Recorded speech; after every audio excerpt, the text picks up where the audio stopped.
কি ব্যাপার আমাদের এই গ্রামে এ মায়েরা কোথায় থেকে আসছে?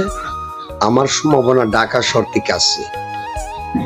এদের সামনে যাইতে গেলে আমার একটা রূপ ধারণ করতে হইব, যে ব্যাপারটা নিয়ে ওরা বই পাইবে আর কখনো গ্রামে আসবে না। কি কাপড় পরে আইছে, হাই রে হাই! আমাদের গ্রামের মায়া ভানদের একবারে মনে করেন আমাদের সমাজ নষ্ট করে ফেলাইছে।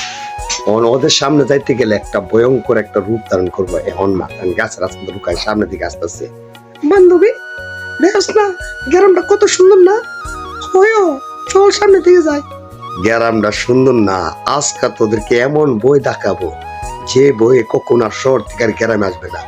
গ্রামের পরিবেশ একটা, শহরের পরিবেশ একটা। কি টাইট টাইট ফ্যান লাগাইছে, হ্যাঁ টাইট কামিজ লাগাইছে।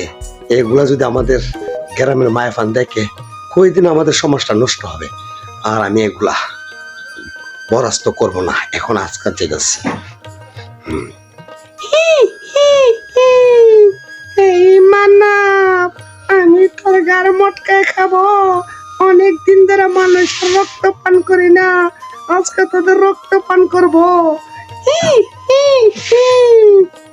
কি কি ব্যাপার বান্ধবী, এই গ্রামটার পরিবেশটা তো ভালো না। আমার মনে হয় এখানে জিনপুরি থাকে। হয়ও, আমি তো বিষয়টা বুঝতেছি না। চল পালাইতে গেলে আর কখনো গ্রাম আসবো না, আমাদের শহরে বালা। ওরে বাবা রে, ওরে বাবা রে! যাক, এখন বই পাইছে, আর কখনো এই গ্রামে আসবে না। গ্রামটার পরিবেশটা নষ্ট করে লাগবে। কি কাপড় পরে আইছে, আস্তাগফিরুল্লাহ।